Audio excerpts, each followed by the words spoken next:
giving our breaking teams a round of applause for making it this far?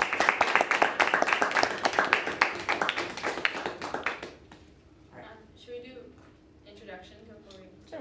I'm Amber. I use she/her pronouns. I'm going to be first speaker from Berkeley, which is Deb. I'm Zach. I use he, him pronouns. I'm going to be second for Berkeley. I'm Xander. I use he, him pronouns, and I'm going to be the first speaker for Aragon. I'm Isha. I use she, her pronouns, and I'll be the second speaker on the opposition for Aragon.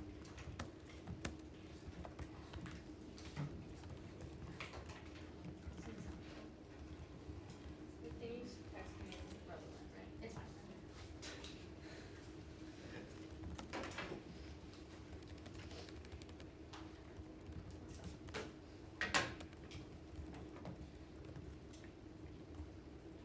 I strongly affirm the motion that the United States federal government should allow members of armed forces to unionize. So, the plan is just repeal the part of the U.S. code that stipulates that members of armed forces cannot unionize and replace it with a part of the code saying that they can. Unionization is just coming together as a collective bargaining group where members pay to union leaders who represent them and bargain for them with their employers. And we believe the weighing mechanism here should be net benefits, or what creates the most amount of good for the most amount of people. Our first contention is protecting members of the armed forces. Let's look at what their quality of life is like right now. The pay for an individual in the armed forces who is in their first year of being in the armed forces, the base pay is $20,000 a year, which is about $10,000 below the poverty line in the U.S. And even if you become an officer, even then your base pay is still $30,000. PSC. Yeah. Sorry, when you say armed force member, can you define that a little more clearly? Are we talking like just Oh, Did you so find the that military first? actually has the same pay scale for all departments. Oh, no, it's not. It's just for definitions. It's Oh. just any member of the Army, the Navy, what are the other Air ones? Force. The Air Force. The Space Force. That's one more. All of the people with Okay, guns. okay. People with guns and bombs and things. Alright. They do the fighting. Yeah. Okay. Where was I? Hold on. So even if you become an officer, even then, your base pay is going to be $38,000 a year, which is only $8,000 above the annual poverty line. Furthermore, your working conditions are horrible. Obviously, if you're deployed, your life is constantly in danger. But even if you're on a base, there have been significant cases of asbestos in bases that the U.S. federal government is refusing to fix. That's why veterans make up about 1/3 of the mesothelioma cases within the United States, which is the disease that you get from being exposed to asbestos for a long amount of time. And then let's look at what happens once you get out of the military. Veteran care is absolutely atrocious. Getting anything paid for is nearly impossible. There are nearly no resources for people to get access to mental health care. And then also we see that there is significantly more poverty and people who are unhoused within veterans simply because there isn't enough support for them paid by the U.S. federal government. The second thing we see in the status quo is there is absolutely no route to advocacy for these individuals.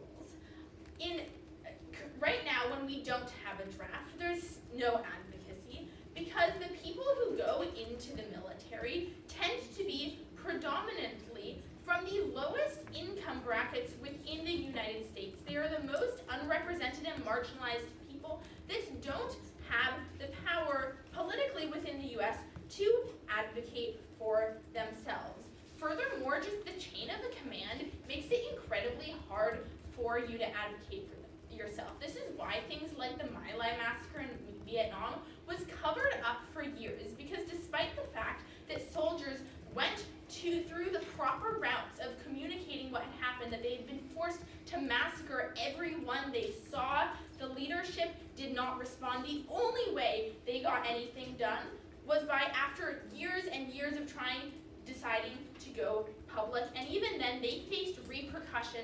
from the United States federal government for going public. And then there's the other world where there's a draft. In this world, you literally are forced into working conditions that are terrible, and you don't have any way out of it because you're drafted. So what happens when the plan passes? Basically, there is opportunity for advocacy. When groups unionize, they have collective bargaining power, and they have union leaders that are dedicated people who are union leaders and union lawyers who are working consistently to advocate for them. They have a body that is completely designed to make sure that their voices are heard, that their concerns are heard, and that they are taken care of. Furthermore, we think they have incredibly large amounts of bargaining power because the United States federal government really needs its people in the military. They're not going to say, fine, you can all quit, because then we wouldn't have any military. The United States federal government is going to do basically whatever it takes to ensure that the people in their military continue being willingly in their military. So what are the impacts here? We say basically it's less death and less dehumanization. People can bargain to ensure that they are paid better, fed better, that they are living in better working conditions, that once they become a veteran, they will be taken care of. And overall, their quality of life will go up. The second contention is that allowing bargaining power will make the military better. 3 reasons here. First off, as I already proved to you, these people will be taken better care of while they're in the military. So we think that under better working conditions, they are going to be able to work better, right? If you're working on a base where you're getting poisoned with asbestos every single day, you're probably going to work a lot worse than if you were just healthy because everything around you was healthy working conditions. So we think the military functions better and is able to run operations better, which is beneficial to the United States federal government and people in the US. Second, we think people will have more dedication simply because people are more dedicated to leaders who they feel are actually care about them and have care about them and will listen to them. But third, the military becomes more attractive because the quality of life of people in the military is better. It will become more attractive to be in the military, and more people will willingly join the military. Why does this matter? In the status quo, in 2022, the military missed its recruiting mark by 40,000 people, and in the past 30 years, there have been $300 billion spent by the United States federal government on private military contractors. This goes away in our world where more people join the military willingly. We don't have to rely on private military contractors, and so there will be less rates of sexual assault and war crimes committed by the U.S. military. Thank you. So wait, before I start my audit's right outside. Can I let her just sit on the chair? Is that okay with you? Yeah, go ahead.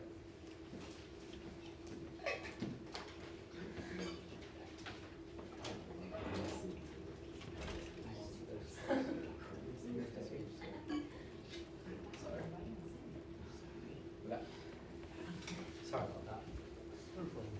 All right.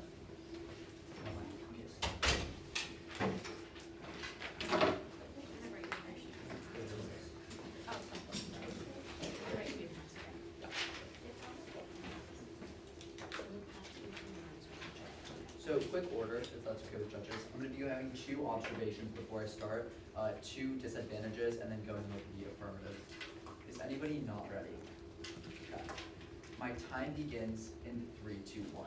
2 observations on the government case before we get started. First up, we want to differentiate the idea of the military and a company which has unions. This is especially important for a couple of reasons. First off, the military isn't necessarily as profit-driven as a company would be. efficiency, meaning that they don't use workers as a means of production for some sort of product. Why is this important? It means that the military also understands the value of having soldiers, and as such, cater their policies to make sure that soldiers aren't going through inhumane treatment and try to preserve as many soldiers' lives as possible. The second observation that can be made on the government case is that the United States is that I think that side government drastically underestimates the size of the U.S. military and how the United States, what will happen if people do unionize. What we do believe is that since the United States Armed Forces is so big, and they do only have the fiat to make sure that unionizing is allowed, even if some people try to unionize, they strike, for example, they will likely not be allowed to, they will likely be kicked from the military because they are not honoring their commitment when they volunteer to sign for the military. Wait, POC, stop the time. So just on this argument, I'm sort of unclear what the advocacy is.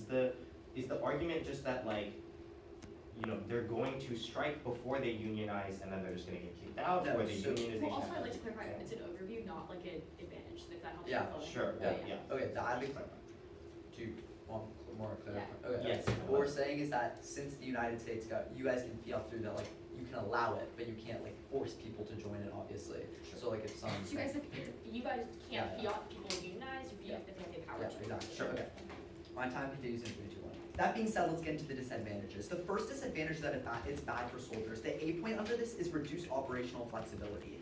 What we tell you is that unions introduce blockades and lots of processes and negotiation delays that handle military ability to swiftly respond to overseeing action. What does this mean? It's more difficult for the military to do their job because they can't be as swift in responses if they have to go through negotiation processes and also have to be able to deal with a lot of union members. The B point under this is that it leads to division among soldiers. Unionization leads to division among soldiers based on different priorities. This means that soldiers who make disruptive statements ruins the actual cohesion and morale of a certain unit. This is important to us because we think that in a status quo, units need to be able to be cohesive, but unions introduce some form of politicization, which can actually mean that there's going to be more people who disagree with what their union is doing, and that might ruin the cohesion and the ability of the military to work together. The C point here is legal challenges and disputes. We basically argue here that, like, repealing the U.S. code is generally not a great thing because it's built up so that people are able to,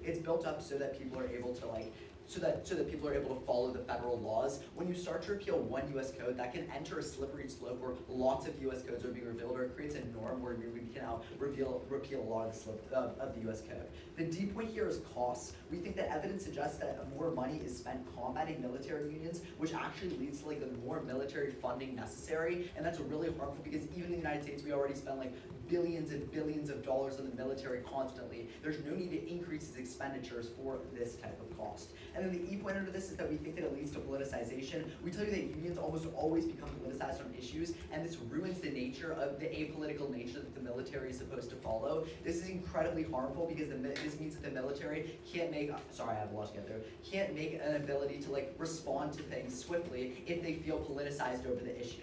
Okay, and then the F point here is that it becomes stigmatized. We think that although side government has the fiat to make it allowed, they can't make it so that people can actually, they can't fiat through that people will join it. Therefore, the issue will just overall become stigmatized because if you start a union, you look like you're going against your country and trying to fight your own country, which is, again, against the advocacy of a lot of these military forces because they are volunteering for the United States military to fight for it. Then, on the disadvantage number 2 here, we think that it's generally worse for the military. Sorry, I have a lot to get through. A disruption of chain of command and discipline. We say that the core military principle is a strict adherence to orders and a clear chain of command. Collective bargaining and the possibility of strikes could make this structure and lead to hesitation or disobedience in critical situations. The B point under this is that it leads to loyalty and civilian control. Military service is supposed to be a commitment to the nation and civilian authorities. Unions would cause divisions, so service members could prioritize union interests over military orders. The C point is the efficacy of unions. There's no precedence or solvency of making good change. This exists in Europe through the European Organization of Military Associations and trade unions, which is a host of issues over the history. Here's 4, for example. First up, coordination issues, different political affiliations and opinions, lessen communication and cooperation. They weren't able to respond to security threats and crises. The second is that they weren't able to get adequate funding and resources. The third is an overlap with existing organizations. NATO solved for the environment. NATO solved for the For Euromil, which is the organization. For Euromil, which is the organization, and you would for anything. And the fourth point here is that there's limited influence, there's no precedence for unions, perception of power, they can't actually make change. The D point here finally is that it directly hurts the military, it reduces effectiveness through strikes, and the apolitical nature of the military leads to like unhomogeneous action, which you can cross-apply from a first advantage. And then the impacts here is one, more polarized military, it reduces cohesion and morale, it means there's a difficulty in recruiting talent, it also leads to a general distrust in the military. People feel they're not actually like, if the military isn't actually going to be able to defend them when it comes to service. Some more impacts here are the United States hedge is going down because more conflict internationally. There means there's less spread of democracy and they give up international control. We also think that there's going to be more conflict as a result. People are going to see this as a vulnerability in the United States military and not being able to be effectively prepared for action, meaning that there's going to be more destruction and more conflict. And finally, we think there's going to be more vulnerability for attack in general. That being said, let's get over my opponent's advantages and talk about them for a little bit. First up, they give you a very base salary, which is $20,000. Again, we want to note that joining the armed forces is a volunteer job that people do a lot of the time, and some people join it because they want to feel the need to defend their military, not actually for the money. Then we would offer, again, these are base salary positions. Lots of people throughout their military career move up and get paid more. They don't really tell you how much you get paid if you move up, but I mean, I think you could guess it would be much higher. Additionally, you're working for the United States military, which means you're living there a lot of the time, so some of this doesn't make that much sense because you are actually living there 24/7. Additionally, they say the working conditions are horrible and there's a significant cause of some diseases that they talk about. What we would like to note is that on the point of diseases, they're again, by the fact that the US military cares about protecting its soldiers because they need their soldiers. That's how they fight, that's how they defend themselves. So if there is a present threat of disease, I would bet that the United States is actually doing something to stop it. And even then, we would say that there is actually some effort from outside organizations to stop it. It doesn't necessarily need to be a labor. It doesn't need to be the soldiers who are the ones putting themselves at risk of being discharged from the military in order to solve this issue. Then we also point that when they talk about no room for the advocacy, and you have to advocate for yourself, and they talk about the My Lai massacre, again, what we point out is we still don't think there's a solvency here on the part of the military, on the part of forces. Why is this? Again, crossed by the response that I give you, which is even if you join this union, A, it's stigmatized, and B, they're likely, because there's so many soldiers, and if you're that much of a threat towards the United States, you're likely just going to be dismissed from service, which doesn't do anything. In fact, it only worsens the quality of life for the soldier. Therefore, there is no advocacy for a labor union too. We don't think they're as effective as an outside or an external organization who is able to then combat the problem, which we think is already happening in the status quo. There's tons of organizations that work with veterans and allow them to be reintegrated into society. Yes, those can be funded more, but that's an issue for a different day. We think that that's not actually, their labor unions don't uniquely solve for that either. On the advantage number 2, again, we think that we don't actually think it makes the military better. Crossfly, how we say that it's not going to make the operations and they're not going to be as military ready in the future. They say that military is more attractive. We don't think that people join the military for the labor unions. There's no precedent for that. Therefore, for these reasons, I urge a strong vote for side opposition. Thank you. Okay, sorry. I'm gonna start. Can I get your orders now? Oh, sorry. We good? Okay. Cool.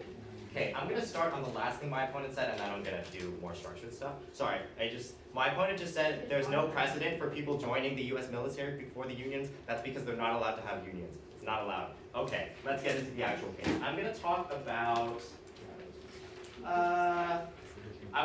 our case, and then I'm gonna talk about their case. Okay. Basically, actually no. First, the observation. Yeah.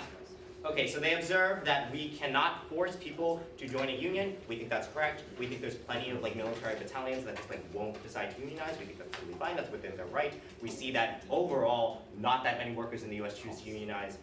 It's not that big a deal, right? We can see that obviously not every military personnel is going to unionize. But what we see is that when they do, they're going to reap the benefits. So let's talk about that. They also observe that. The military military is not a for-profit corporation. The military does not see its people as a means to an end. It doesn't see them as a means to a profit. It does see them as a means to an end. It sees them as something even worse than a means to profit. It sees them as a means to war. It sees them as expendable bodies. That is way worse. And we can see this in the fact that, military pay sucks, military benefits suck, veteran benefits suck, the military bases suck, the working conditions are awful, right? clearly the military does not actually value the well-being of its personnel, it just values their ability to like do war. Okay, let's, You know what? yeah, Do you think that, oh wait, just a yes or no? yeah. Do you think the fact that they're having lower enrollment incentivizes them to cause reform if they know that they're spending all of this money to like hire people and because people aren't? Well, they haven't. Okay, so on good case, let's talk about, okay, so Xander says, you don't do it for the money, right? You go into the military, you only get paid 20K, but it's okay because you care about your country so much. Here's the thing, first of all, one, we wanna be incentivizing people to join, right? Yes, some people join because they want to do it for the country, but clearly that's not enough. Again, 40,000 people below the recruitment, below the recruitment goals in 1 year, right? And most of these people are in the lowest income bracket. They actually are attracted to higher wages. We think that that's uniquely good. Also, just it's good to get paid more money. We think that that improves the quality of people's lives. Even if you're not doing it for the money, it's nice to have some more money. Now, they talk about how housing is provided, so it's, basically the salary gets better because you're effectively not paying for housing. We would say, yes, but the housing is really bad. The housing is US military bases, or if you're on active duty, it's, it's really bad, right? Obviously, because you're in a war zone. We would say that that's not really a good counter-argument. They also talk about how pay probably gets better as you go up the ladder. Here's the thing, it does, but it's not that much better. So I actually, when I was looking at the US military pay chart, I told my partner, oh, it's only 45K if you're, if you're an active personnel member. That's wrong. It is 20K is the baseline. 45K is for the highest ranking officers, right, on that pay chart. It is when you move up the ranks, you are still getting, again, only a little bit more than above the poverty line. The pay doesn't get better. They talk about how, and obviously unions will fix this. They talk about how the US military obviously is just solving the asbestos problems. They have no warrant for this. And it cares about the well-being of their soldiers. Again, they have no warrant for this, and we've proven they don't.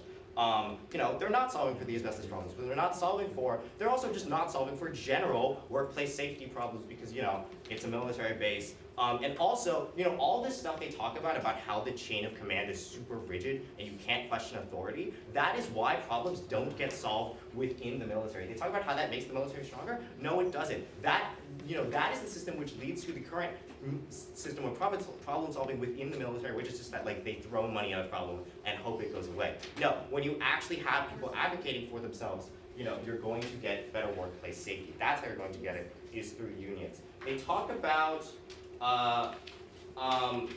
they say basically if you try to unionize, you're just gonna be dismissed, right? We would say that a lot of union busting tactics are illegal. Also, once a union is formed, you can't be dismissed for being in a union. It's basics. That's illegal. Okay, they talk about, They talk about,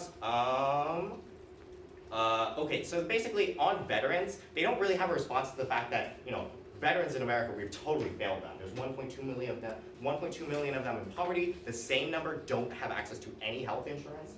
You've got so many of them with untreated mental health problems, right? We just don't provide for them at all. And uniquely, we solve for this because unions obviously are going to fight for veteran benefits because everyone in the military union is going to be a veteran one day. So they say, it's just non-unique. We have veteran organizations. Clearly, these veteran organizations are not doing enough, and also we are the only ones uniquely providing any solvency for getting veteran benefits up. They talk about, and then so this is going to segue into their case. They say on our contention, basically cross-apply everything they said on how the US military gets way worse and gets super ineffective. So let's go on to that argument, which is on the op case. They say, so basically their entire argument here is just this sort of generalization that, unions make everything way slower and they make it less flexible. They're not able to provide any specifics on this, and I just don't think a lot of this is well-founded. Right? We would say that the union does not hold a meeting for every single decision that the army makes, and even if it does, a lot of the times it just wouldn't have the power to dispute those things. We also would just say you know, with respect to like a lot of these things, they talk about the politicization of the military. Are you kidding me? The military does war. That's the most political thing there is. But also when we talk about the division of people within the military, I mean, like, look, you know, yes, this is true. Like sometimes you won't have large support for the union, but in that case, the union just doesn't form, right? So it's not a big issue. I don't see why this is such a big issue. Also, if you want to talk about division and discontent within the military, you should look to the chain of command, which is what they cite in their second convention. Again, this super rigid chain of command they talk about, that they praise, where like everyone is just like, yes, sir, and they like just obey everything to a T. It's bad, and it creates a lot of problems. It creates things like the cover-up of the My Lai massacre. It creates things like just a bunch of asbestos in all the bases because no one was willing to tell their generals, hey man, you're putting poison in all the bases, right? They talk about how there's no efficiency, there's no coordination. Again, there's no warrant for this. They tell you that NATO solves Euromil. I think this is them citing an example, but I just like don't understand the example. I think that they basically talk about European military unions, saying like European military unions are just lead to the exact things we're saying. Again, they're being super general and they're not citing specifics. So I don't think there's reason to believe them. That's just citing them. Oh, stigmatization. What is that again? Oh yeah, the idea that people just don't like unions and you're going to be stigmatized. First of all, I think joining the military becomes less stigmatized because more people will do it because they will have better benefits and they will have more of a motivation to do it. But also, in terms of unionization being stigmatized within the military, I mean, maybe that happens. Again, as we see, we can't feel that everyone unionizes. What we do see is that when they do, they reap the benefits.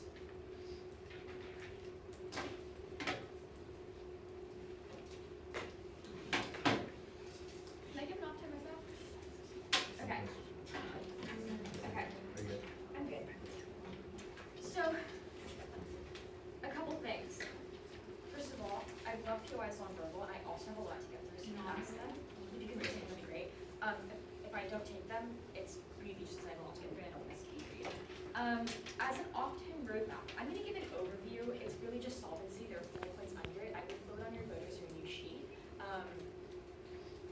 And then we're going to do gov case and op. So overview, gov, op. Everything will be in order of the arguments. Let me just arrange my papers. Okay. Are you guys good? Totally. My time starts now. The impacts of this are simple. Both of us want better things for people in the military. But the only way they can achieve that is by telling you that the unions will cause change. And I'm going to tell you 4 specific reasons on why that's not true. First, the mechanism they have to cause change is collective bargaining, in which they say, do this or we'll strike. But here's the thing. The only precedent in this round for a military union that we bring up is Euromil. Euromil isn't even allowed to strike because it's a security risk. We read to you over and over that if the entire military got up and was like, hey, unless you pick our asbestos, we're not fighting tomorrow, that's really uniquely bad for the US. So we'll tell you that either they don't have that right to do that because that's the precedent we have set, or they do have the right to do that, which in case is like a giant security nightmare for the United States military. And the other thing is, I can't imagine a world in which we genuinely say we're all gonna strike and then the US military accepts every single demand. Because if it was that easy and that quick, they would have already gotten rid of the asbestos. So look to the fact that they don't really have leverage in any sort of collective bargaining methodology, meaning they have no solvency. Second reason they have no solvency, they have no reason of efficacy. We only have one example brought up of military organizations, which was Euromil. And we give you 4 specific conceded reasons on why it didn't work. They have nothing to get up here and tell you of why these will work. So if you don't buy efficacy, buy the fact that we have enough independent offense, by the way, it's going to be bad for the military to do this, then there's no offense on their side. Third thing, we have this sort of double bind. Either they tell you that nobody joins, in which case we don't link into all of these impacts about strikes and big issues, but in that case, nobody causes change. Like if you really want to get rid of these big issues like the asbestos and the veteran stuff, you need a lot of people to stand up and do that. But if you have a lot of people to stand up and do that, you link into all the magnitude impacts that we read. So either you do too much and have these big strikes, and the US military falls apart, or you do too little and you don't affect change, meaning that they have no solvency. Fourth reason, the masking effect. We tell you that there's already some current awareness. The fact that a bunch of teenagers in 20 minutes can find out about asbestos shows that there is some sort of like lit online that's easily accessible. However, if the military says, hey, we gave you a way to advocate for yourselves, then it gave you 3 reasons why it's not like efficient and or it's not gonna actually cause change, we see that they're gonna call it a day.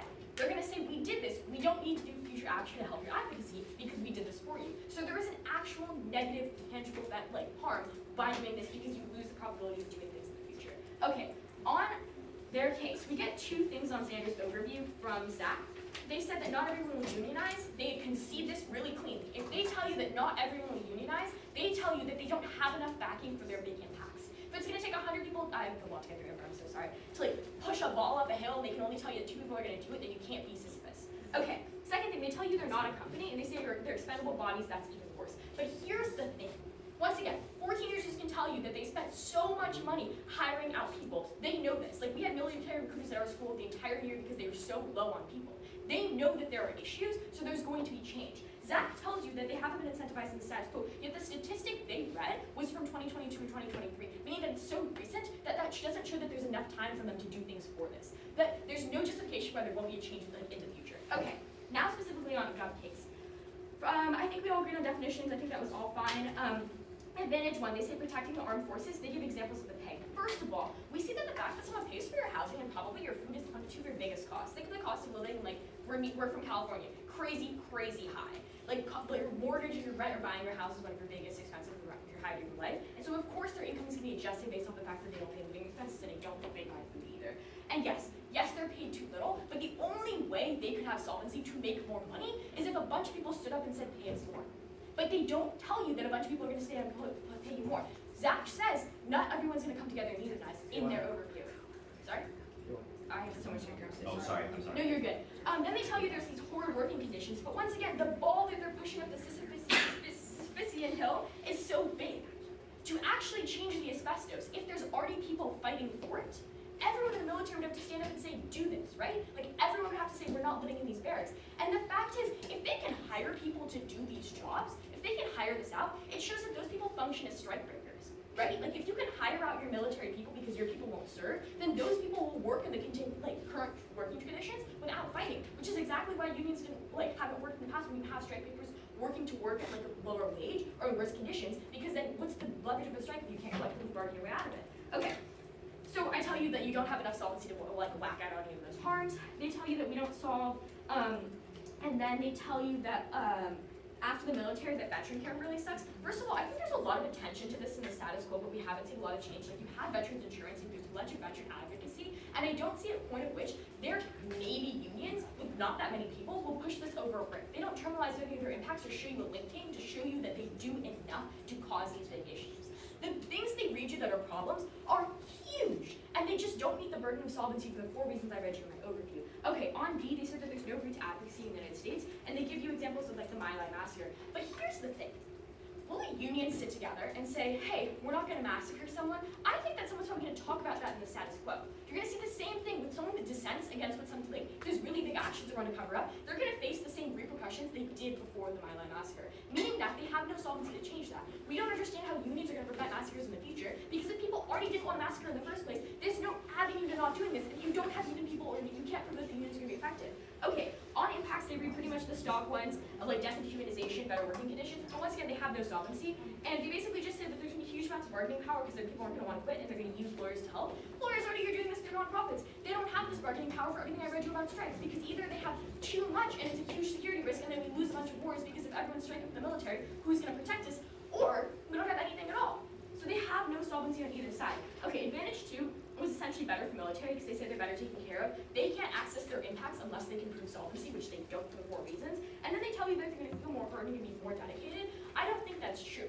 I think everything Xander reads you about politicization means that you're going to be split up into 2 groups. You're going to feel like you're either on the out for not being in the union, or feel like you're being in the out for being in the union, meaning that you're not ever going to feel dedicated. You're going to have this apoliticization that's going to tear apart the military. You're not going to have the sort of like structure you used to have of like the framework of following command anymore, which is going to lead to like less of that close military family thing and more division. Third point they said is the military becomes more attractive and more people will join. I don't think so.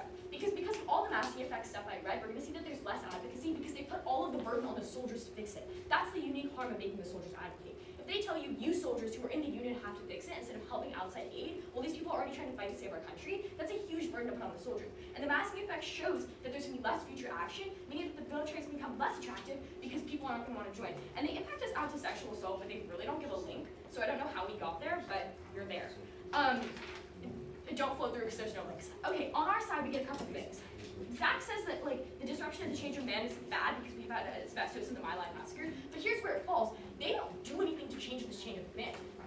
The union still has to go up to the chain of command and say, do what you want. They're operating within a system that they tell you is harmful. They're not causing meaningful change. Okay, second thing, on like loyalty and civilian control, they say union busting is illegal, but I can think the US military does not always do what's legal. The fact that Zach here said the My Lai massacre happened shows that we can't trust the military to be a rational actor and like not union bust. So we see that there's like chances that the unions can get shut down. Third, advocacy of the union, they said that it doesn't work that way and they run this in the Euromill context. The context is it's the only comparative we have and we prove that it doesn't happen. Impacts of disadvantage, we tell you that there's literally going to be war if we don't think that the United States loses a mutually assured destruction. They have no solvency for the 4 reasons I read you in my overview. For the masking effect, for the double bind, for the past precedent, for the efficacy, for everything. They have no solvency, they have no impacts. They urge you to vote opposition today. Thank you. Yeah. Or like on posters and It's actually, or like on case. where my poster goes? No, I just need this. Okay. This was this. Yeah. Okay. Where? Can I just On the write those words together? Okay, quick order. I'm gonna be going down 4 reasons why Gov can't win your battle in this debate, or why I don't think Gov should win your battle in this debate round, and then 3 reasons why an opposition win is probable. Is anybody not ready? My time begins in 3, 2, 1. If you should take anything out of the government case, you should take the fact that there is no solvency in this round. He should give you a very good double bind, which should simply seal the fact that there likely is no solvency to these labor unions. She tells you that if they do too much, strikes occur in mass numbers, then their solvency falls apart because they can see that you can simply hire out the jobs to other people as the military currently does. But then she says if there's nothing, then there is no solvency, period. So either they do a lot and then they actually lose their jobs because they just get hired out, or they do nothing and then we have no military and then there is no solvency to any of the problems that they bring out. Or we have like a really bad situation where people are unhappy in the military but staying there because they don't want to strike, and then when something happens, all cohesion breaks apart. The second thing that you should look at here is the fact that they don't provide an actual advocacy as to why you should be preferring them. We tell you that instead of now, you can just have people say there's no bargaining power because the idea that strikes are improbable, as we tell you. If there is no bargaining power because people are not joining in mass because of the stigma that I'm going to explain in a second, then there is no actual advocacy to solve the problems. The third point here is that we tell you the military does not in fact become more popular. We still say that they don't provide a reason as to why the military inherently becomes this much more popular as a result of labor unions. If anything, we think it brings another layer of complexity which goes against the reason why someone would join, which they join to support their country and not to in what some might view as go against it in a labor union. And what we think finally, the final voter issue as to why you can't vote up here, is the idea of precedence in Europe. We think this is extremely important because it's the only precedence we go off of in this debate round. In my first speech, I read you 4 examples as to why it is actually, why it failed in Europe. We tell you there were coordination issues. We tell you that there wasn't enough that people weren't able to get adequate funding and resources. We tell you that it overlapped with existing organizations. And we also tell you that there was limited influence from the labor unions. These are 4 distinct reasons why you know that a plan that you vote government on will not work. Furthermore, we lead this into our first op voter issue, which is that organization and operations fall down.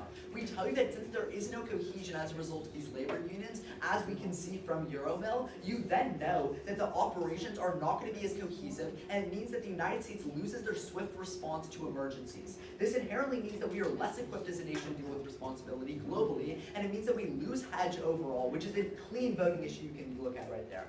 The second one, though, is that we tell you that the military becomes stigmatized. We tell you that we think that people look like traitors to a nation if they decide to join this, and it means that people are likely just going to get strike busts because their job's going to get hired out, which is the most likely. So then people are disincentivized from doing it, and joining a union becomes destigmatized.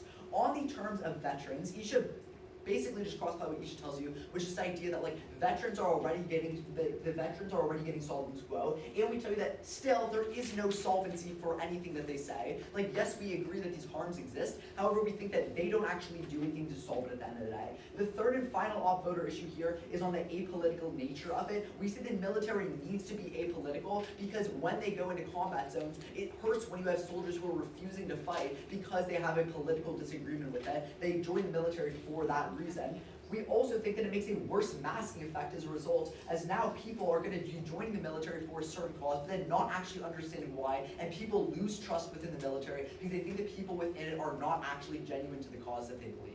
That means that at the end of the day, you vote on the fact that there is no government solvency in this debate round, and even if there is, we think that operations still fall down, and there's a lack of bargaining power because, as they say themselves, the United States military can simply hire out the job. Thank you.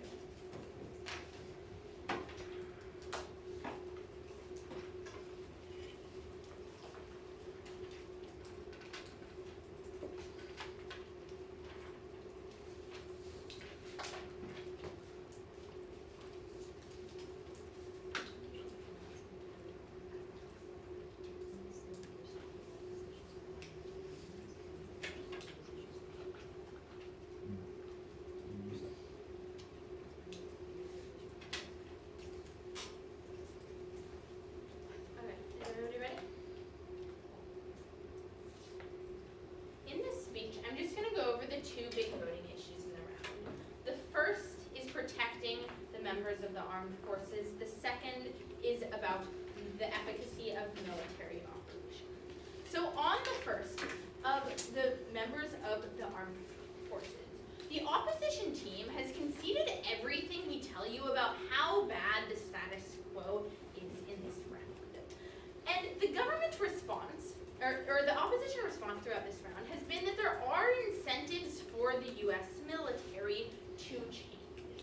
But note, judges, that they have not ever actually told you that it's improving. They haven't been able to point to a single case study or piece of evidence that the world is improving. Why? Because it doesn't exist. Yes, Isha is correct in that there are organizations that protect that are helping veterans, but those are organizations, as in NGOs, that exist because the USFG won't help veterans, so they have to rely on like non-profit organizations to get their mental health care, which is ridiculous. Now, what we tell you is that the only route to advocacy is through unionization. The opposition response is that they won't unionize, or they won't have enough people to unionize to create change. Now, first of all, it's better to have the option to advocate for yourself than to not have the option in the first place. There you can be voting for the gov. But second, as my partner tells you, there are going to be some people that unionize. We don't think that the entire US military is going to decide to not unionize, to not advocate for themselves, to not like try to make their lives better. That kind of goes against human intuition. So what does this mean? We think that even if some people unionize, they are going to be able to fight for themselves. At worst, at least this means they have a person in the room whose dedicated job is to fight for their rights. That doesn't exist in the status quo and the current system of military. But at best, this means that the entire military is unionized and they're able to fix lots and lots of issues. But even if you believe that only one battalion unionizes, that still means that one battalion person that is advocating for the rights, making their voices heard, and making sure their quality of life rises, making sure that they are taken care of, that they can feed themselves, that they can pay for medical care. That is where you're going to be voting Gov today. Now, two small things that have come out of the op block that I want to talk about. One, they talk about union busting, and they say that like union busting will happen because they'll just break the laws. The reason that the USFG was able to break laws in the My Lai massacre was because it was happening in Vietnam. It isn't going to happen that like the United States federal government is just going to union bust within the United States. Also note that like a large percentage of federal employees are unionized, teachers are unionized, police officers are unionized, all of these things. Second, on SCAB. Yeah, POO. Yeah. The comparative of other government jobs being unionized to like defend against harms to unions is new. That's an example. But I think it's the basis of your argument, to the point at which like a tag one and then all of the warrant, I don't think makes sense to not be new. Okay. I think it's just one example of seeing how the USFG doesn't trust bust other things, and also I'm responding to a new point that came out of Op Block. Judge's discretion. Okay, where was I?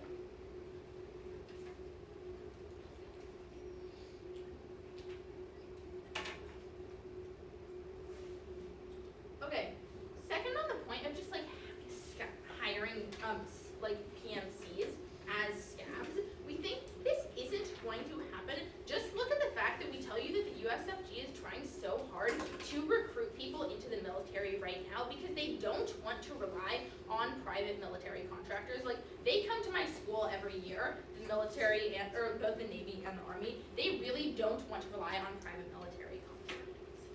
So, the second voting issue is about harming military operation. And this is what the opposition has said, but fundamentally the issue with their argument is they don't have any actual impacts. So they tell you that like there are going to be coordination issues, there's going to be overlap with other types of organizations. Now, first of all, POO, that's new, because that's responding to the Euromil analysis, right?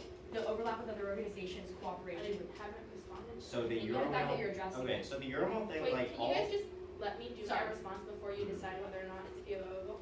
Okay, Because I just meant because I it's have- addressing yeah. the first speech content. Okay. So, first of all, as my partner tells you, all of these things just don't make sense because as my partner says, like, there's not going to be like union members sitting in on every room for every single military decision. So we don't see how this is going to actually impact like the functioning of the military. But even if you do believe that this impacts the functioning of the military somewhat, at best what you have for the opposition is that like the military moves marginally slower. They haven't linked it to any deaths, any impact on like any actual people. Weigh the fact that you're actually able to help people increase their quality of life, reduce death, reduce rates of veteran suicide over like a marginal possible